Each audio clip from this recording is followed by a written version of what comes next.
watu wameuawa kwenye miji yao.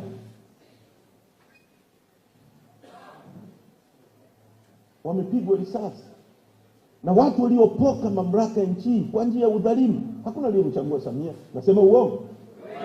Wametumia mtutu wa bunduki kuua watu na kujitangaza. Katika mazingira hayo, hao watu wanatuona sisi ni binadamu? Wanatuona nguchiro.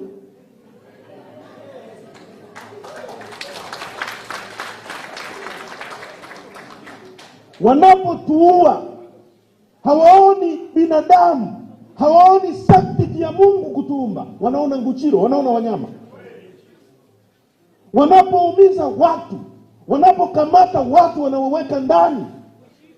Benson Msigwa ametuambia na kauli ya serikali, sisi hawatuoni kama binadamu, wanatuona nguchiro. Ndio kauli ya serikali. Hawatuoni sisi kama tumeumbwa na Mungu. Wanatuona sisi ni wanyama, tunastahili risasi, tunastahili kuonewa, tunastahili kufanyiwa kila aina ya dhuluma. Amesimama hapa mke wa Deo. Utakuja hapa mama. Njoo. Huyu mama jana juzi nimesoma ripoti ya Jaji Chande. Mimi namheshimu Jaji Chande. Kuna machief justice. Kuna cheo ukifikia kwenye nchi ya watu milioni 60, umefikia self actualization. Ndio hapa mama. Nchi ina watu milioni 60 na ina miaka 60. Katika miaka 60 hiyo, watu ambao wamekuwa chief justice, wamekuwa majaji wakuu, hawafiki 8. Kwa ni bahati ya kipekee ukafikia level hiyo ya uongozi. Huna tena unachoogopa na kazi yako ni kutenda haki. Mle kuna jaji mkuu wa Tanzania Chande, na kuna jaji mkuu mstaafu tena Ibrahim Juma. Wameandika ripoti. Wamezungumza mambo mengi. Chadema tutaichambua. Sisi tulipinga na tulisema hawa hawezi kusema ukweli. Mwanzo ilipoanza. Kwa sababu mwovu hawezi kujichunguza mwenyewe. Aliyeua watu hawezi kuunda tume ya kwenda kuchunguza mauaji aliye orchestrate mwenyewe. Tukaikataa tume. Lakini jaji mkuu wa Tanzania amesema wametekwa watu 700. Yeye mwenyewe kwa maneno yake, tunajua ni watu wengi zaidi. Miongoni mwa hao amesema watu 400 hawaonekani. Tunapozungumza watu 400, sijui kama mnanielewa. Nyie humu sidhani kama mnafika 400. Wamefika? Hapa mko 300. Kwa hiyo watu wengi kuliko nyie wamepotea. Watoto wengi kama wa kwenu hawana baba. Wake wengi kama nyie hapo mlivyo hivi ni wajane. 400 people. Watu 400.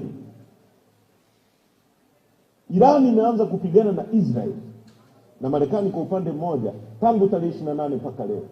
Hawajauawa watu 400 kwenye vita hivi. Watu 400 anasema yeye kwa maneno yake wamepotea.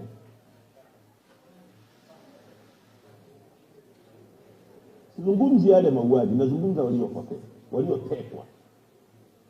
Kijiji kinakuwa na watu 300, 400, 700, 1000. Ina maana fumba macho, kijiji kizima hakina watu. Jachanda nasema hao watu waliotekwa wametekwa hizo kwa sababu za mapenzi,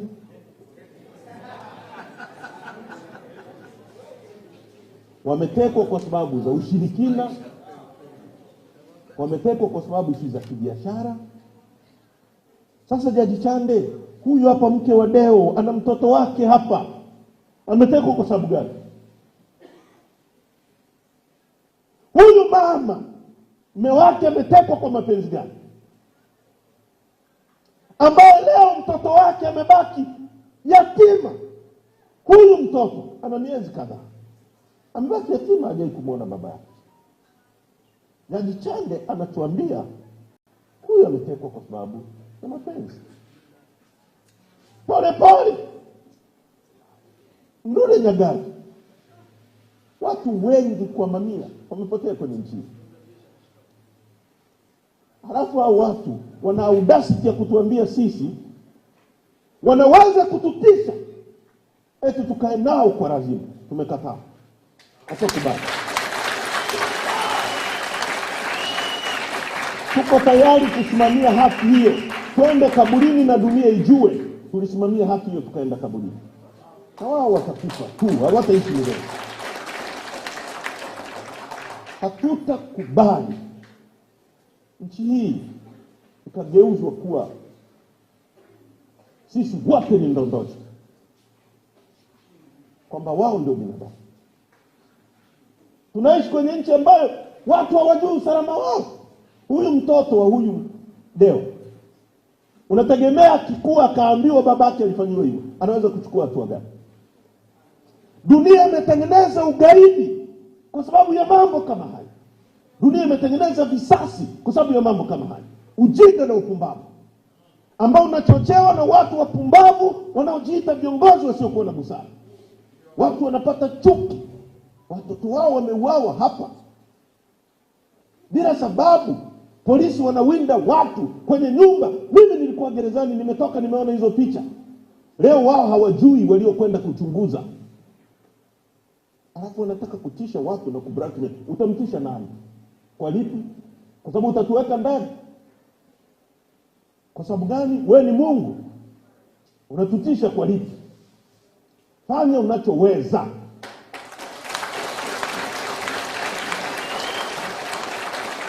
Fanya chochote unachoweza, lakini we want to keep quiet katika nchi yetu. Hatutanyamaza. Hatutanyamazia uovu hata dakika moja. Na tukisema hivi tunasema kwa heshima kubwa sana. Wala hatuna tatizo na mtu yoyote. Tunachotaka ni haki tendeke kwenye nchi. Watu wamekataa uchaguzi, kwamba uchaguzi huo hauwezi kutuletea ukweli. Ndicho Watanzania walichosema. Hakuna hata mtoto mdogo ambaye hajui hili, kwamba tangu mwaka 92 Watanzania wamedai katiba ili wawe na uwezo wa kuchagua. Leo majaji wakuu wanakaa eti hawajui chanzo cha hasira za Watanzania waliojitokeza kuandamana. Watanzania walikuwa wanataka waweze kuchagua viongozi wao. Wametoka bila chochote, bila silaha. Mmewajibu kwa risasi. Mmeua maelfu ya watu, wakiwemo watoto wadogo. Nafikiri kwamba hata mkibambikia watu kesi kwamba ndio kwa Mungu hayo yatakuwa yameisha, kwamba hamkuua.